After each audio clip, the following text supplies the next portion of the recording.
Hey, are you building a game, launching an app, or considering an acquisition? Well, in that case, Deconstructor Fund Consulting is here to help you out. We do everything from market research to go-to-market strategies to live ops optimization and due diligence.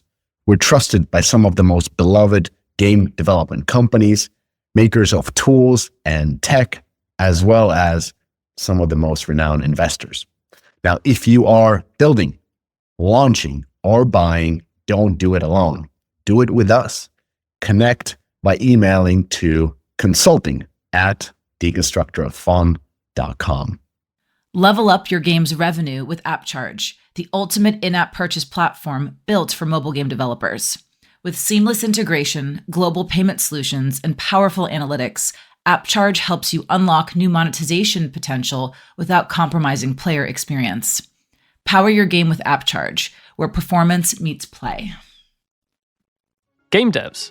Here at Heroic Labs, we know that great gameplay is what players love, but integrating metagame features like challenges, progression, and rewards is crucial for retention and monetization. But coding them is a tedious and time-consuming process.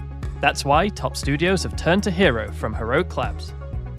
Hero provides a complete suite of battle-tested metagame features that are quick to implement, letting you spend more time on the core gameplay experience. Ready to ship fully featured, engaging games? Check out Hero today at heroiclabs.com. Welcome, everybody, to the Deconstructor of Fun This Week in Games segment. We deconstruct the industry news and cut through the PR fluff, delivering you pure alpha every Thursday.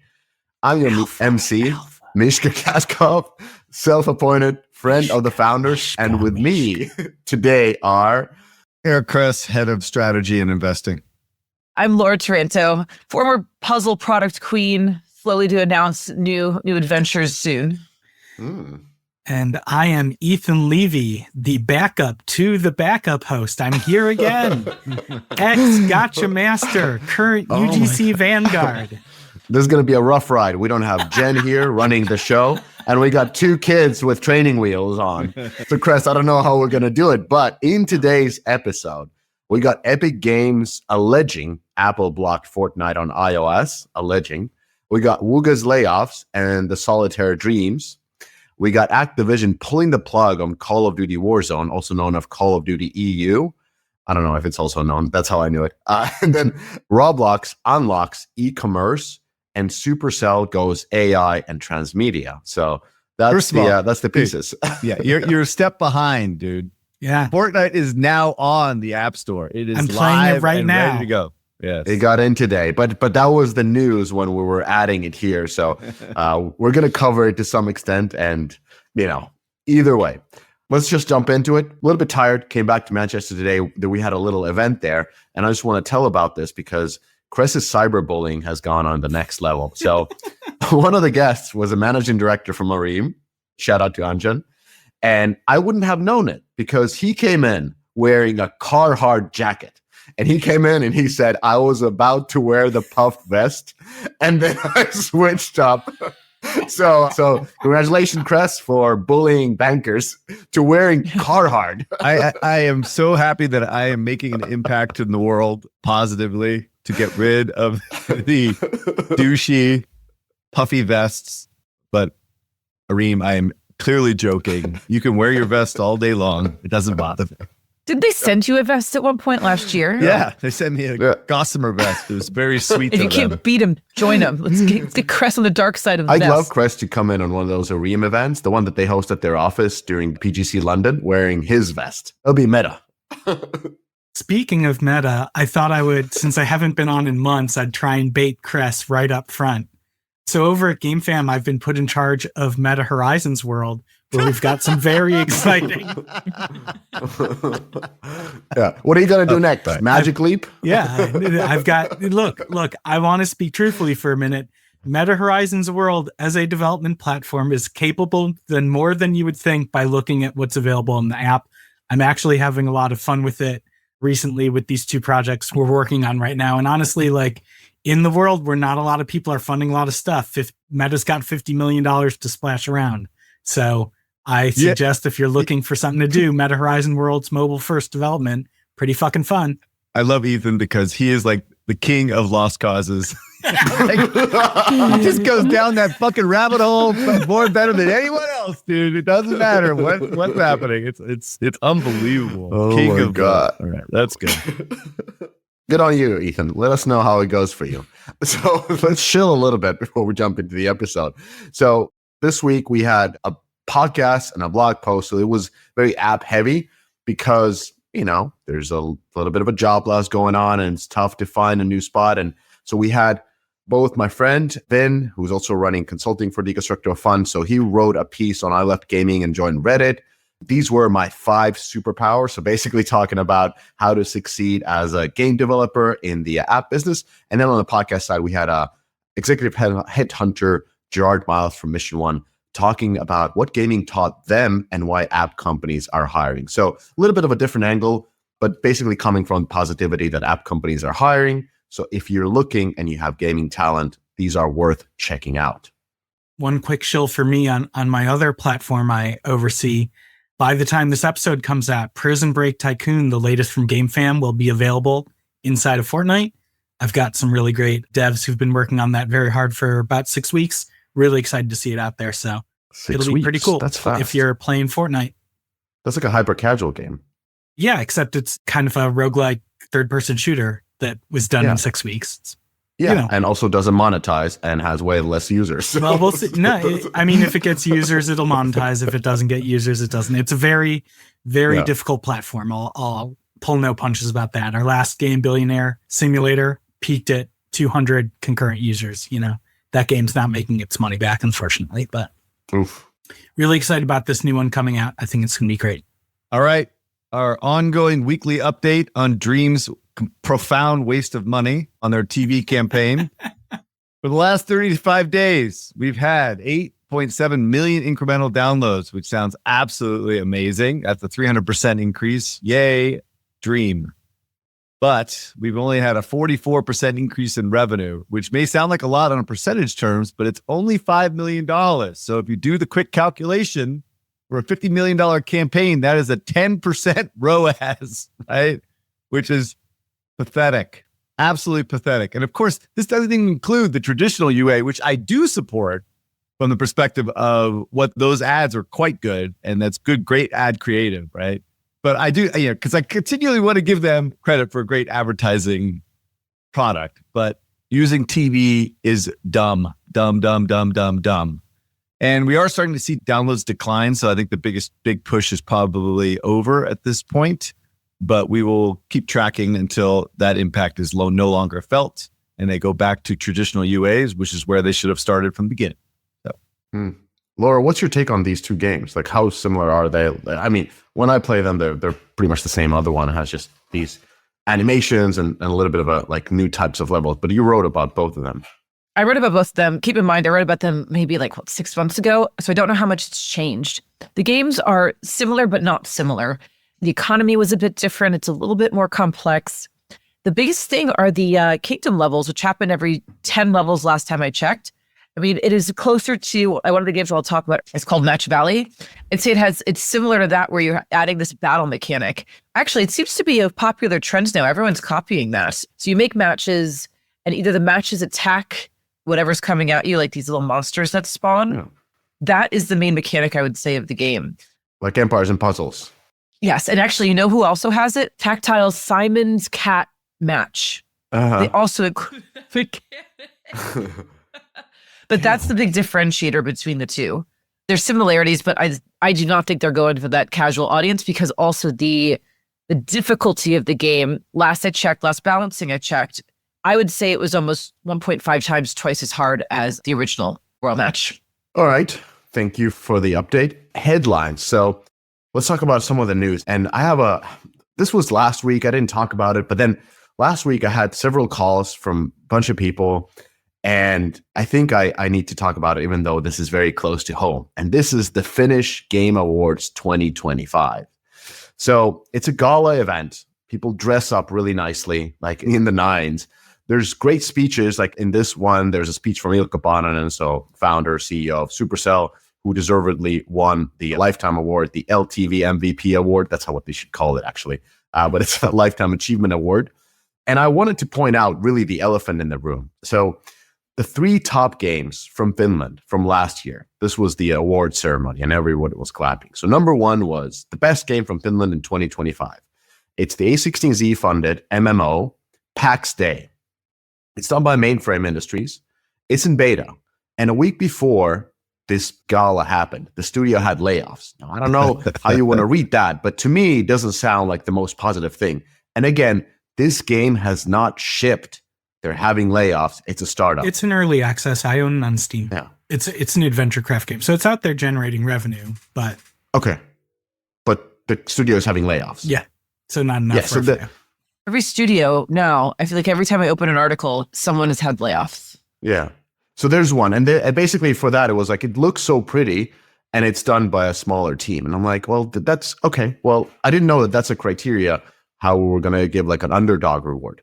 Then the second game, who came in as a close second, Makia Games was the company, and their game was called Super Moves.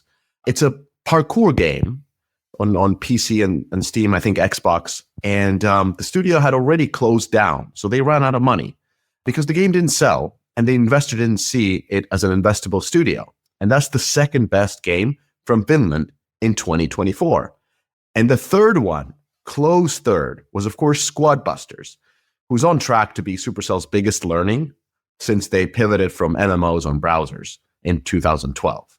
So this is just a fact, and no one at the event really came out and said kind of the truth that the industry is underwater in Finland, like pretty deep. Like we used to be the number one, undeniable number one. You had to just say your area code and you got funded. Oh, you're from Finland, Helsinki? Great. But what happened? Like, where's the new talent? Where are the startup? Where's the drive? Why have investors abandoned Finland before they walked away from gaming? Like, we've been on a dry streak for a while already. And I don't know, maybe they should invite me to a keynote. I will come through, talk about that, maybe the time for tapping each other on the back is kind of done. Let's focus on the future and not the past success. And be very clear that our industry is pretty much in shambles. Like, we're a couple of studio closures away of being a Supercell town, where that is the only game in town. And, I'm not being mean, and I didn't want to talk about it, but I think it's really important that we do talk about it, because I'm getting messages from Istanbul, from other countries and places where like, what the fuck is going out there? Like, how are you rewarding each other for failed games in a gala and saying that that's the best game of the year? I'm not mocking these people for shipping a game that wasn't a success, but if we're having an award ceremony, I think it's important to raise the topic that we're rewarding games that haven't achieved the reward that they were supposed to. So sorry to be negative, but I think it's sometimes really important that we wake up and really talk about what went wrong and why Istanbul is now the place to be. The obvious gaslighting nonsense that's going on at these award ceremonies, which is always the case, generally speaking. PAX Day has like 200 unique users on a regular basis, right? That's their number one game. And Squad Busters, the biggest disaster of all time for a big publisher, is the third best. I mean, this is ridiculous. So on more positive news, all right, Fortnite is back. Fortnite is back after 5 years. A huge win for publishers against the evil that is Apple. The evil dictator has now been squashed. They have been acting at odds with mobile game publishers since the fucking very beginning, right? And I believe that the publishers are the ones that helped build this fucking platform. Now, to be clear, and I want to clarify my view on this because I've said this a million times, the publishers owe Apple and Google a huge, huge debt by creating this ecosystem, because before that, it was jammed at on like a gajillion phones. Every fucking manufacturer had their own OS. Like, it was not going to be the industry that it is today under that rubric, just clearly. Like, let's be clear on this point. And so they created a workable platforms, and they deserve some credit and also some financial windfalls from that. But Apple abused this goodwill from the very fucking beginning, making Discovery, the store, was a fucking disaster on the redesign. They put together these requirements for metal, which made no fucking sense in order to create obsolescence of the hardware. They were absolutely bullies to the development community for years and years, right? exercising their authority in every aspect of this business. And then most recently is ATT creating this privacy thing that was complete fucking bullshit and kicking the publishers in the balls. Okay. Like that is their legacy, right? In terms of how they've dealt with us, right? And the key part of this whole thing is that they never really provided an ongoing service that was justified the 30%. Like they didn't make any investments in Game Center in terms of, discovery, like fixing the fucking store, like nothing, really nothing besides providing a platform, right? And so thanks to Epic for their efforts here and the insane financial commitment to making this thing happen for this lawsuit, which I think has been going on for 5 years now, right? Since it was pulled from the store. Over $100 million in legal fees is what I saw. I mean, Tim fought the good fight, dude. Like, I got mad props to him. He set up a whole fucking organization and legal team to fucking fight this thing at Epic. So good for him. Now, it is possible that Apple wins on appeal and they'll have to pull down Fortnite, but I think that the cat is kind of out of the bag, right? Apple will have to acknowledge that they have lost because in essence, they had been a bad actor for over a decade in the space, just fucking give it up, So for me, I've been doing a lot of analysis around this, talking to a lot of people of what this means for the ecosystem, but I'm not going to go into that right now. But I think what their response is, the power response is just to reduce the fee, right? If they do, they may not do this until they see real traction from third parties and people moving off the store. But I think they could put a fucking cork in it pretty quickly if they brought it down to like 15 to 20%, because then the switching costs will be relatively high, right?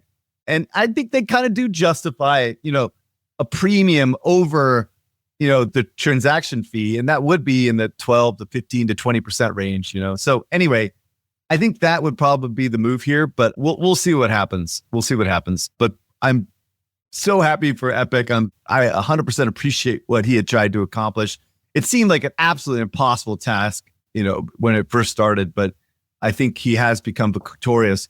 And the last point I'll make is that with this ruling, it just gives the power and momentum for the DMA and the UK agencies and Europe agencies to basically initiate these same type of rulings where everyone's going to be able to do this around the world. But we're far away from that. We'll also have Japan and Korea, obviously, are in a different situation as well.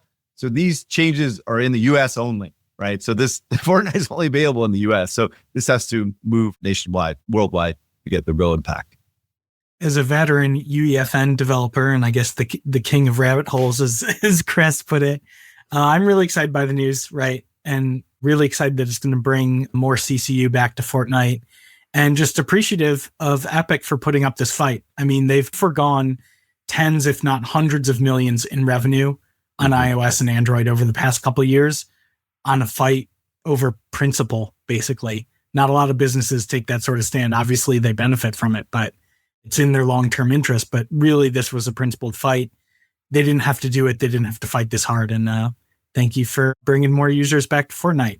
The only two things I'll add in terms of my frustrations when I was still working on mobile games. One, whenever we would talk to the editors of the Apple Store people behind the scenes, I felt like they didn't have a good grasp of the differentiation between games. And there was a ton of pushback and kind of this almost authority acting as if they would say, you're copying this game, even though the games are fundamentally different designs. So it was this lack of understanding, then you wouldn't get featuring. Granted, I don't know about anyone else. I mean, chime in when we launch this episode, but the featuring used to be something that we all wanted. We would get great users, or at least better users than we were getting now, but featuring now means nothing. We would be like, oh, featuring? It might as well have like just give me some randoms. Yeah. Give me some randoms. Like we actually saw no major uplift from it. Now, great. If you saw uplift, more power to you. Glad for you. But the games I worked on, we did not. Yeah. You just saw noise in the data. Noise. Like, what the fuck happened? Why am I all the KPIs down? Like, what the hell is going on? Is the game broken? Yeah, pretty much. That's featuring. Apple's App Store is broken, right? Fucking the bullshit. The IGN guys came in there with all that nonsense. But they hired that new head of App Store. You remember? It was like 3 years ago or something. What happened since then?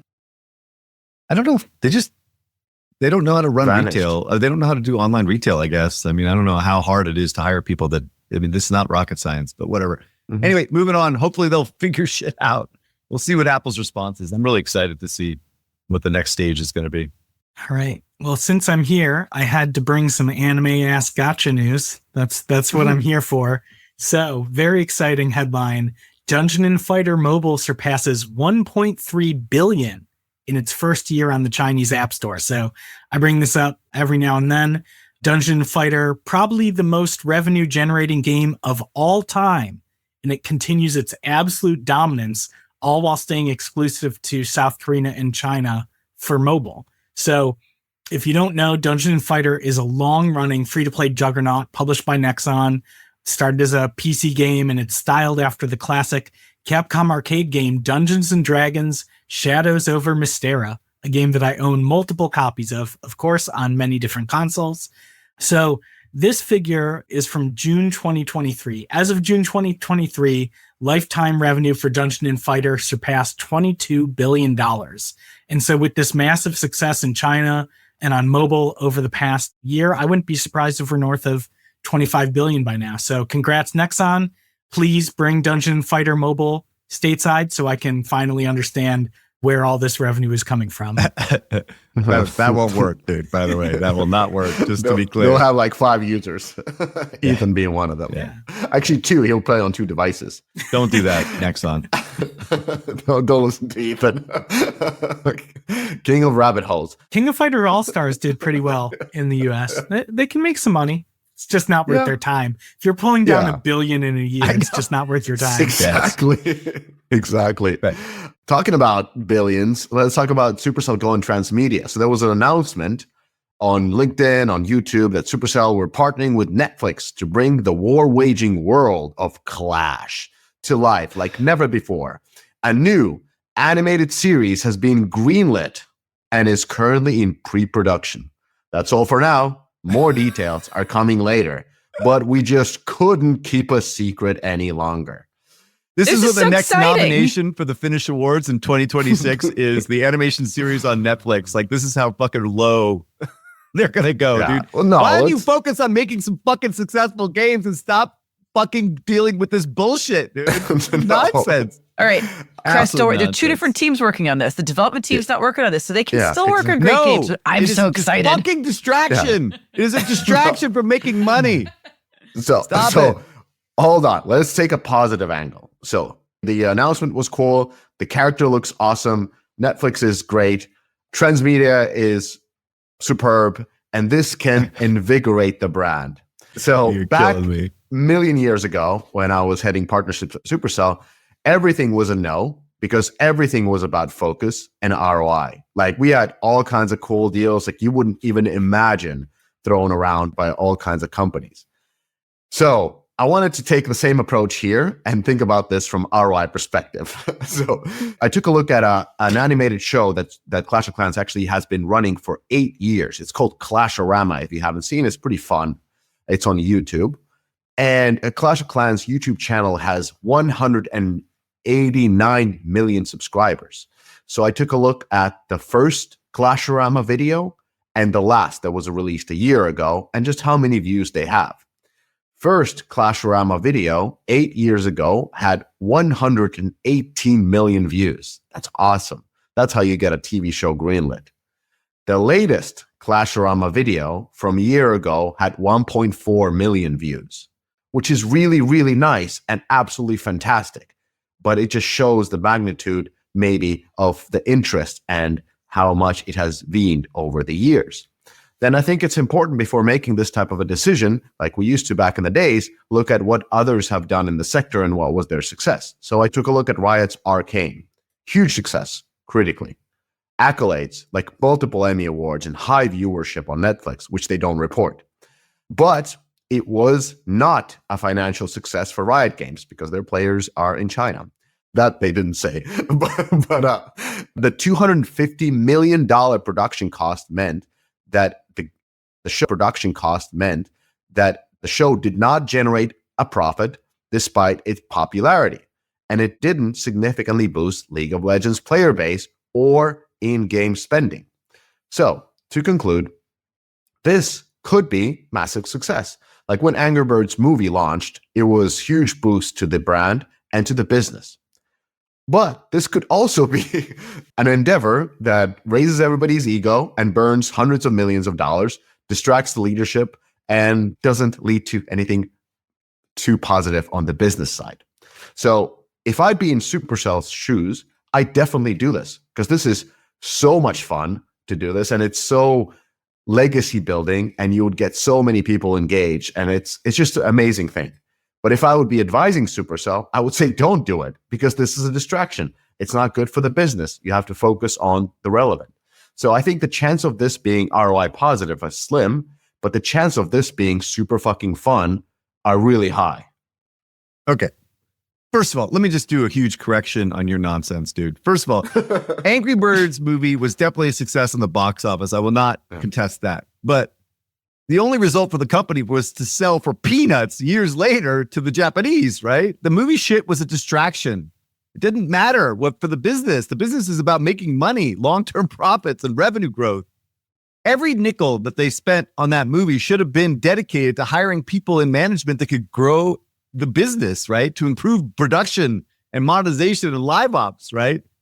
And so maybe if they made the right investments instead of these stupid fucking movies for Angry Birds, they would have been sold above the IPO price from like 5 years ago. Like, that is not a proof positive on the success of a transmedia strategy. That's actually the exact opposite.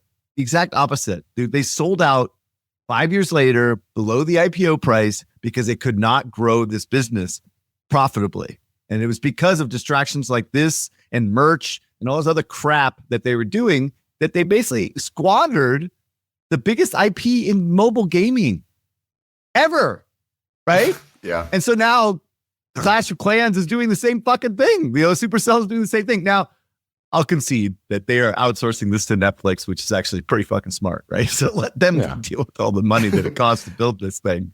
But this is just a look over here thing, dude. Fucking fix Squadbusters, like, let's see. Actually, we haven't even looked at it. I don't know if we're seeing better metrics on this, but if you can't release a game in the last 5 years that's successful, that's your problem. It's not exposure. Everyone knows Clash of Clans. You don't need to do this, right? You need to build successful games. Anyway, all right, enough. I have a question. So first of all, you were partly right because they released a second Angry Birds movie that tanked, and then that led to all the bad and prices and everything. This first one actually helped with the IPO, but that's irrelevant.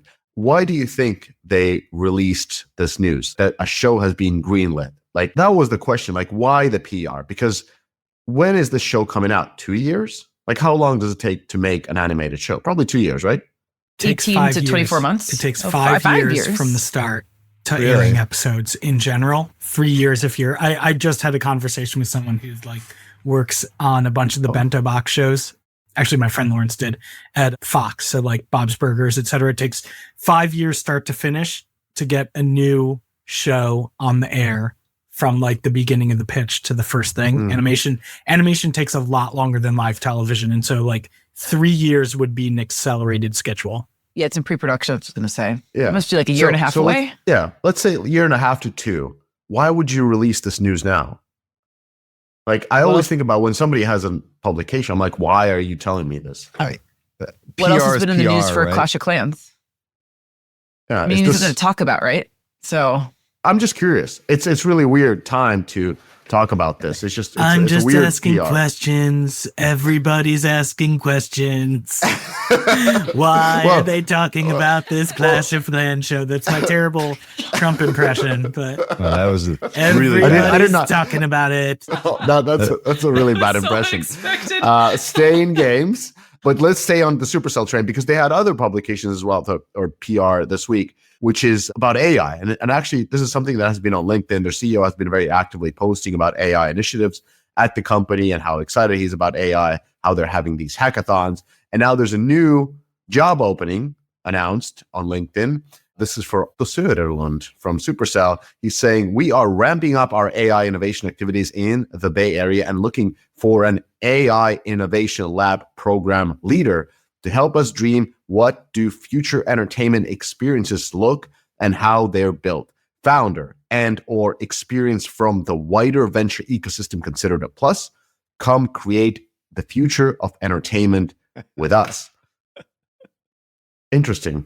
Any takes on this? Like AI is the new hot thing. Okay, so I know it's very on brand for me, and we've established that I'm the king of rabbit holes. We haven't even mentioned that I'm the former crypto kid here, but look, Yeah. I am fully converted that AI is the real deal and an incredible you are. aid in the workplace. Of Right? course you are. So Of let me- course let- you yeah, are. Of course I am. Of course you Well, are. Let me give you a tangible example, because again, like, crypto was all speculative. UEFN has Now not- you're saying it. We kept telling you. I've said it a lot. Yeah. No, I've made culpa many times and given presses flowers for being 100% right. But here's an example. I told you already that Prison Break Tycoon is launching this week. So we've got a top tier Game Fam thumbnail team, like multiple people dedicated just to thumbnails. But Roblox are the big ticket projects. That's where the money's made. So like my little hyper casual Prison Break Tycoon experiment isn't a top priority. And so this week, I skipped 6 weeks worth of meetings, feedback loops, and internal cost spend by spending 1 hour with ChatGPT. I got 2 very solid thumbnails for A/B testing that we will be running when we launch this game. I had no need to bother that team with low priority work that may or may not generate any revenue. And so like, this is just one of a couple experiences I've had over the past couple of weeks where I'm like, I'm leaning in, like, I'm going to learn Python. I'm testing new workflows, and I'm just excited by like how useful ChatGPT 4 is, especially when I compare it to that article I wrote for our friends at Homa Magazine 2 years ago that was like, AI is not going to replace your art team. Like, AI just replaced my marketing team. Did you write an article that AI is not going to replace your It was our yeah, team? it was for Homa. They reached out You to got me. the best. You got the best predictions. It was AI isn't ready to replace your art team yet. And I talked about what it would need to do to get there. And we're much closer to what I wrote about. So like, honestly, if you're not using ChatGPT day to day or something similar, like, jump on board, future-proof your career. This isn't crypto. It can help you with your work day to day right now. In fact, my executive assistant agent helped me tighten up this section right here. So, Chris, you using ChatGPT at all? Is this another shut the fuck up, Ethan moment? Or am No, I onto actually, something?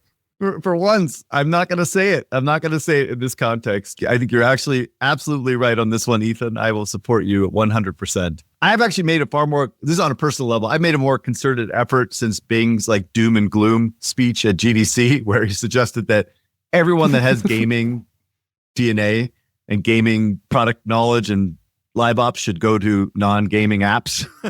And then he also said that everyone should be using AI every day. And I think that he is totally right about that point. Actually, probably both for that matter.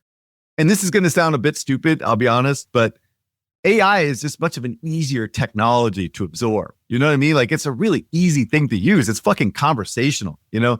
Even like learning computers back in the day, or even like online stuff, all that stuff was a lot harder like to actually do, to go from one to the other. So it's like kind of set up well to understand. And so the better you get at conversating with it, right? Or the better like at prompting you are, and the more experience you have, just the better you get at it. And it's really easy, right? And to put this in context, when I was at Kabam like 10 years ago, people were telling me, oh my God, big data is the future. You need to build analytics. You need to understand SQL. You need to do like scraping and all this other shit. I'm like, dude, I'm too old for this shit. I don't want to learn that, dude. That's like too fucking hard. You know, this is not hard, right? This is not hard at all. And so you should be using it every day, right? It's like super powerful, right?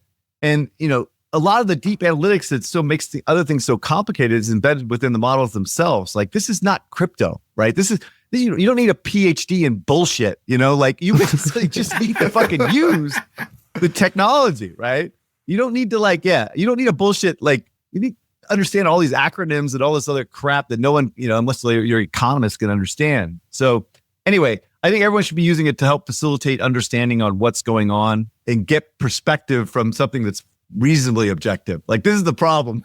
It's like you start relying on it too much and you don't really know exactly what you're getting, but whatever. That's a whole other discussion. But yeah, everyone should be using this every day. If they're not, you're going to get really far behind. I think this is an interesting approach in how different executives talk about AI, because what we've seen is there's the Strausses of the world and some others who are sort of calming people down that, hey, you know, AI is not there. It's not going to replace anything. It's this and that. And they're not leaning that heavily into it. And then there's the other vector or the other side of the aisle, which is the Ilkas of the world, these founders who are like, we're all in AI and kind of leading the way and bringing new talent to push the AI into the organization. So I'm just curious of like, which one is the better strategy to get this transformation? Because I feel like this one works better because it's so open and it's driven by the leadership versus the one where the leadership is kind of like developing different AI tools almost secretly just not to disturb the artists and the QA that are for sure going to get laid off once it starts properly working. So it's just interesting. And it would be also interesting to hear from folks at Supercell, like, what's their take on AI? There must be people who are super excited and must be people who are terrified. I mean, if you think about Take-Two's history with mobile and how they're a slow follower, right? They wait till it's proven and then they acquire. That's always been their jam. They like poo-pooed mobile for a decade or more before they're like, oh, okay, Social Point, Zynga, nom, nom, nom, nom, nom, right? But like, just to talk about how one of the experiments I'm planning on running right now, if you think about a organization as big and with as many products as Take-Two, and you think about writing test plans from design documents, right?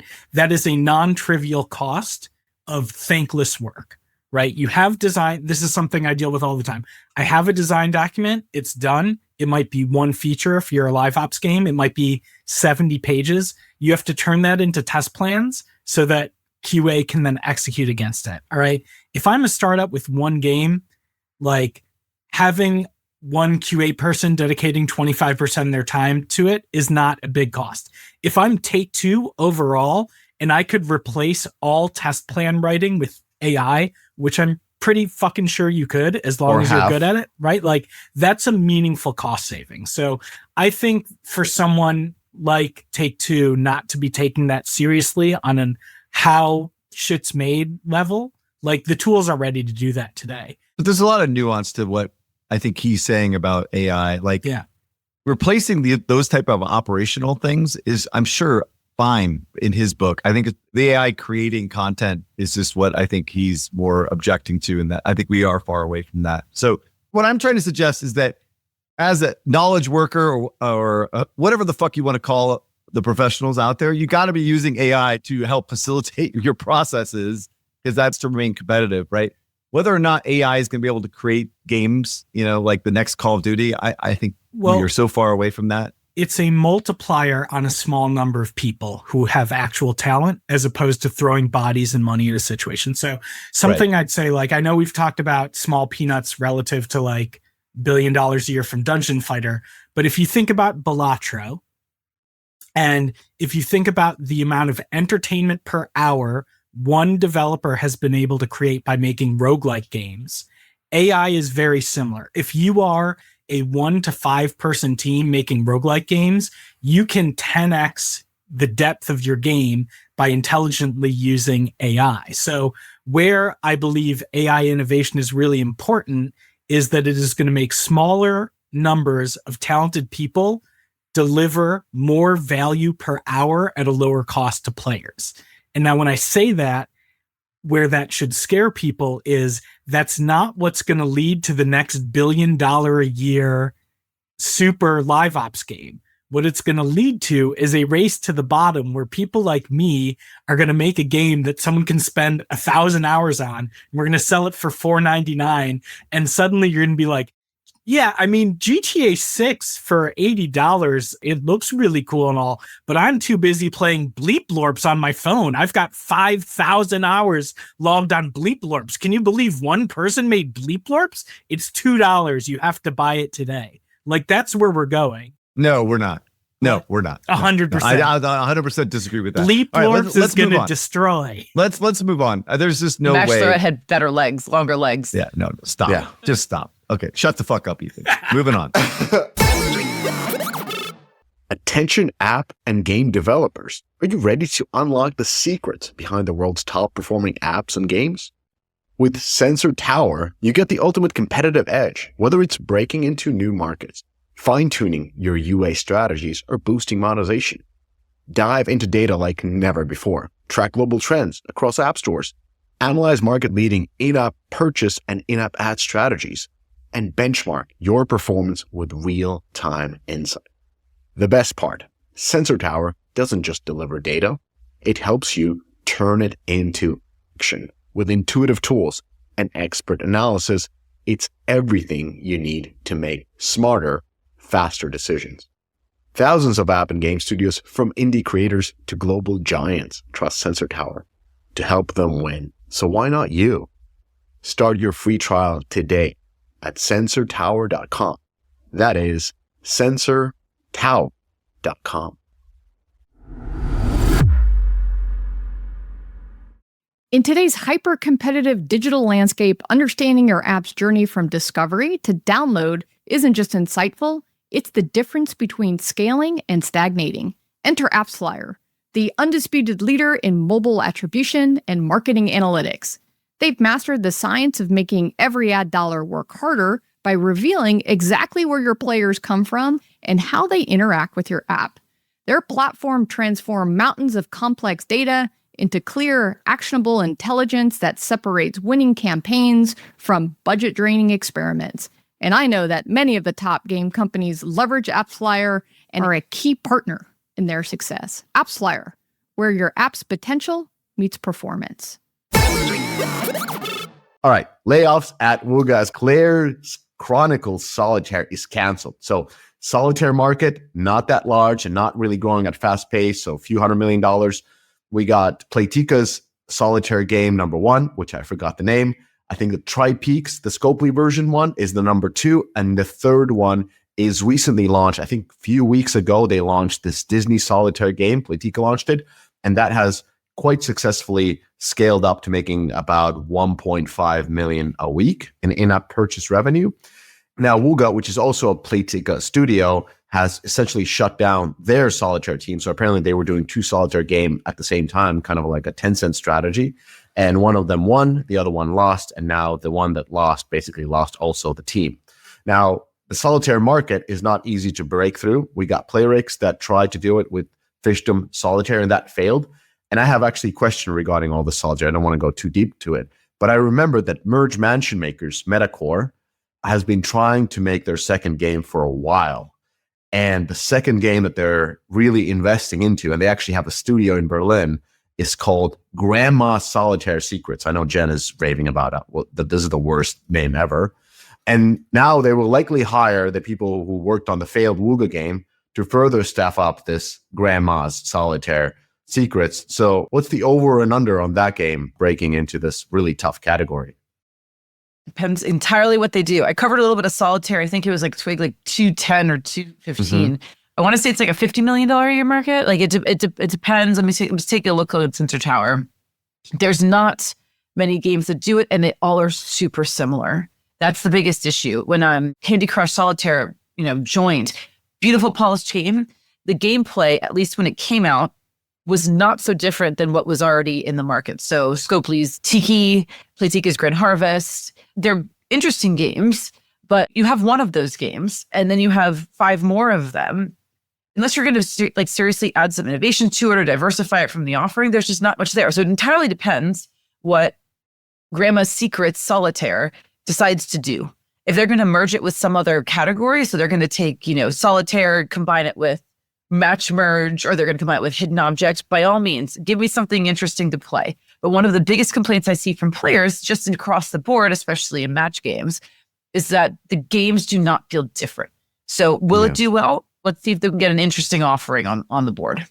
Yeah, and there's an overall cannibalization, because if you're looking at the graph, so showing it on the screen, but basically this is the Playtika's big one, and it has lost about 18% of the revenue, but it has been cannibalized because they launched this Disney one, and the Disney one is actually cannibalizing way more than they lost. So it was a positive cannibalization with the launch of the Disney Solitaire.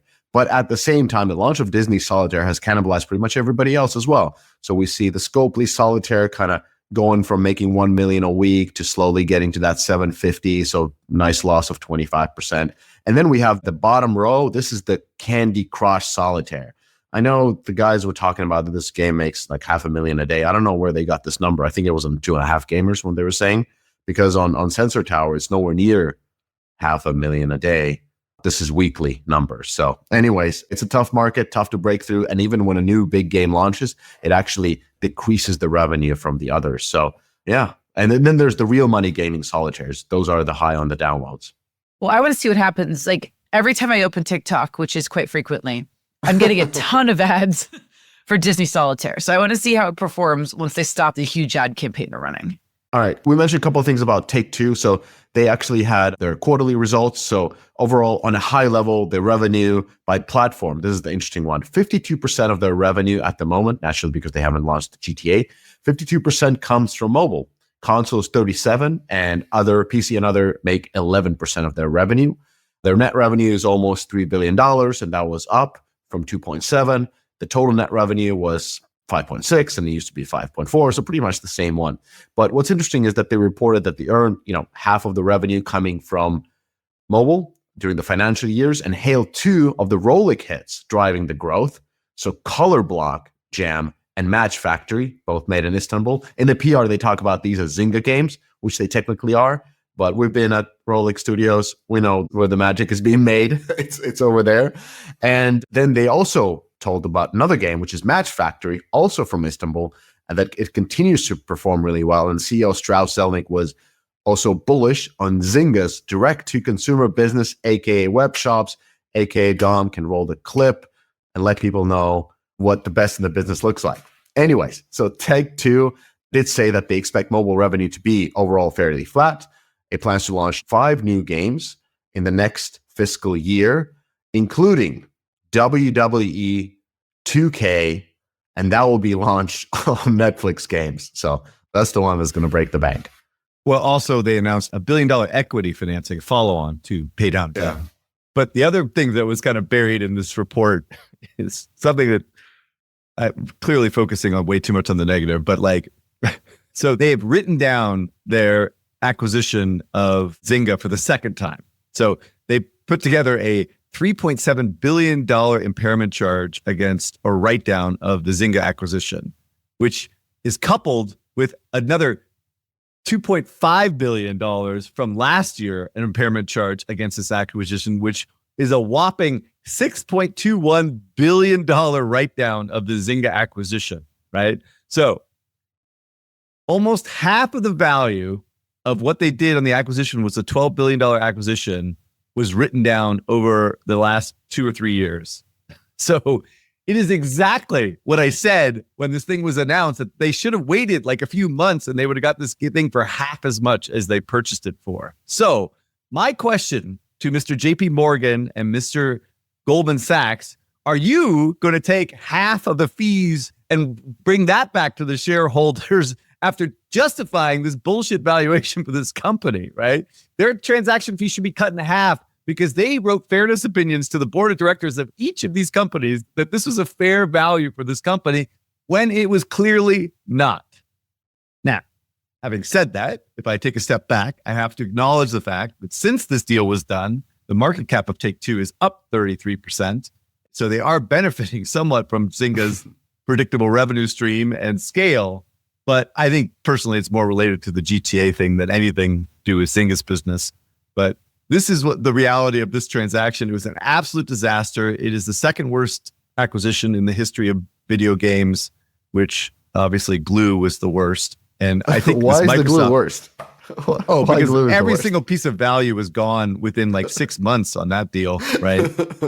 I mean, it was crazy, dude.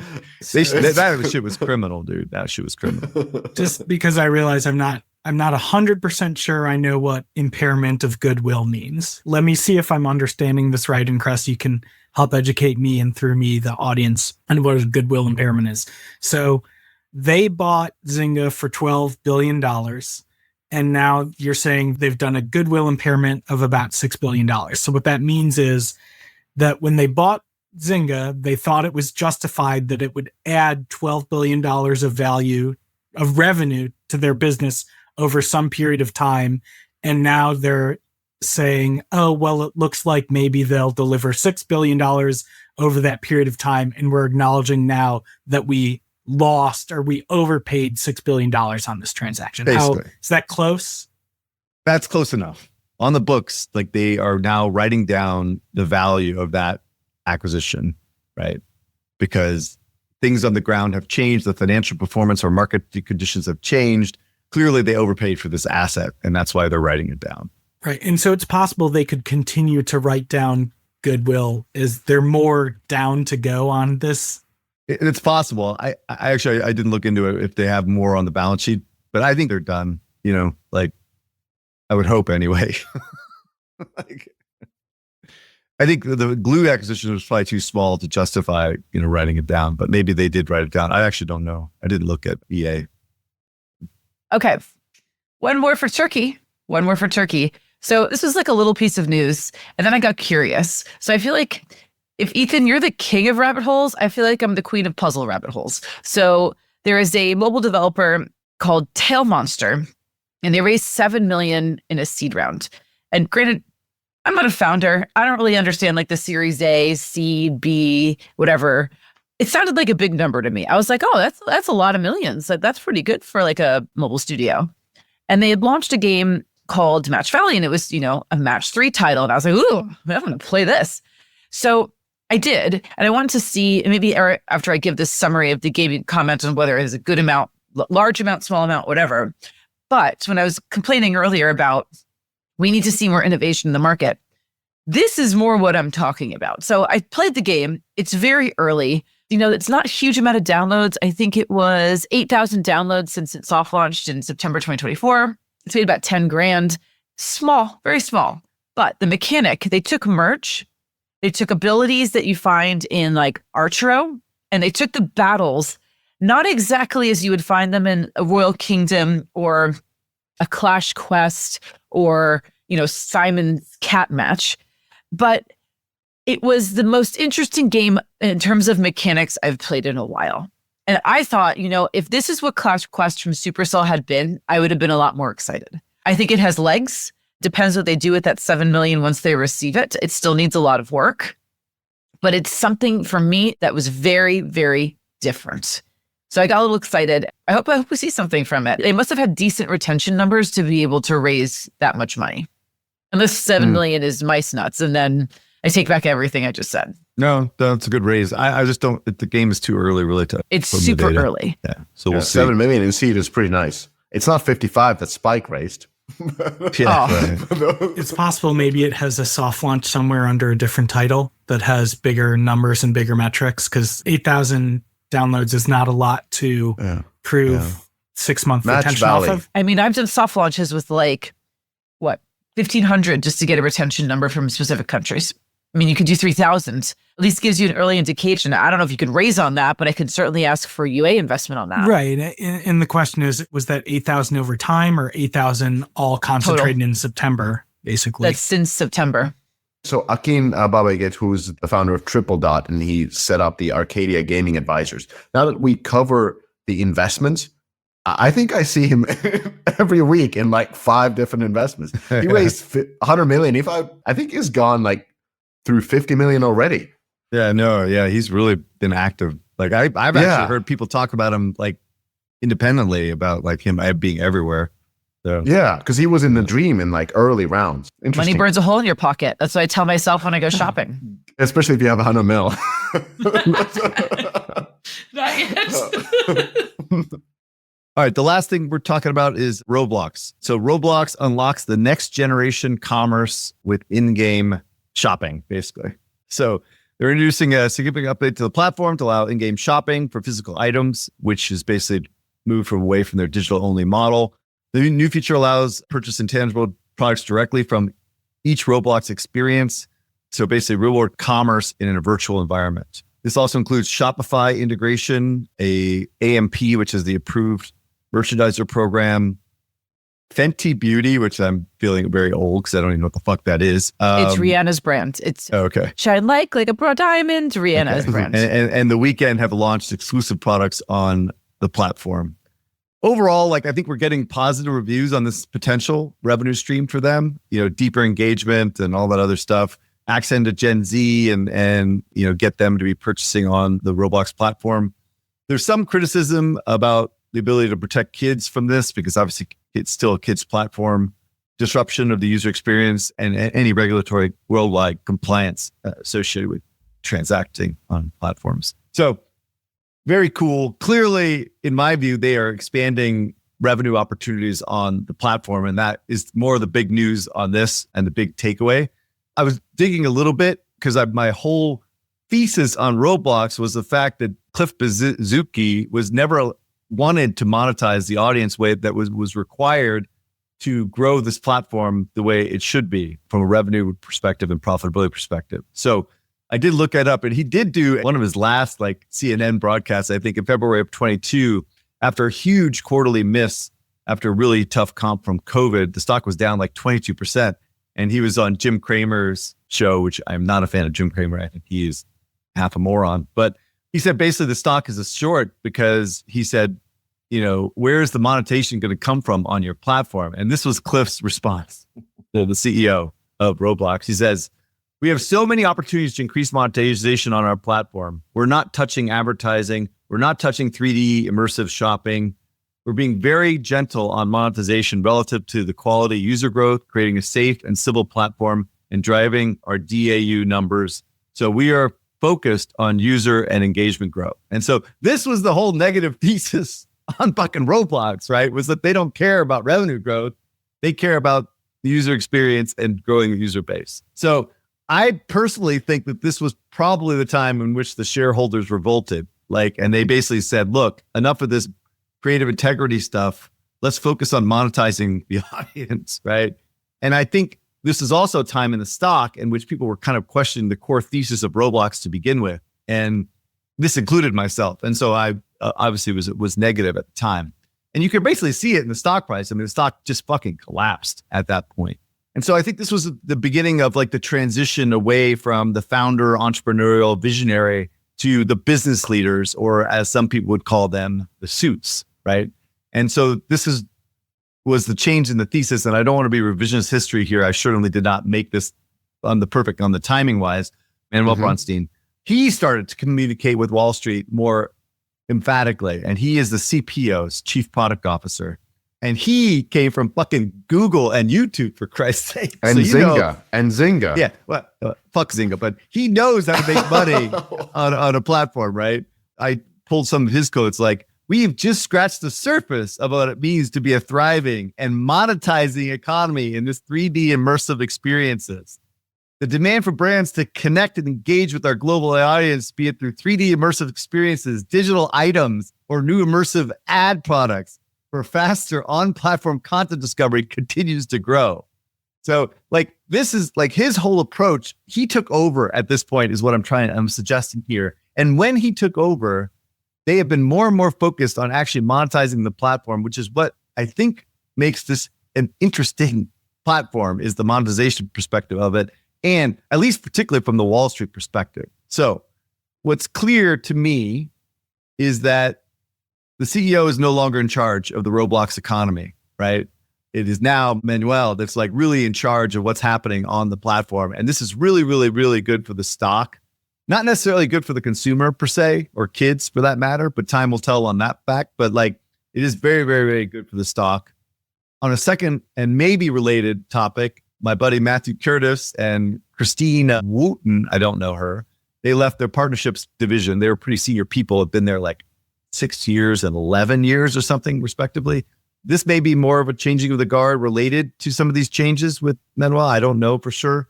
Or it could be an early soft retirement, which if that's the case, fuck off.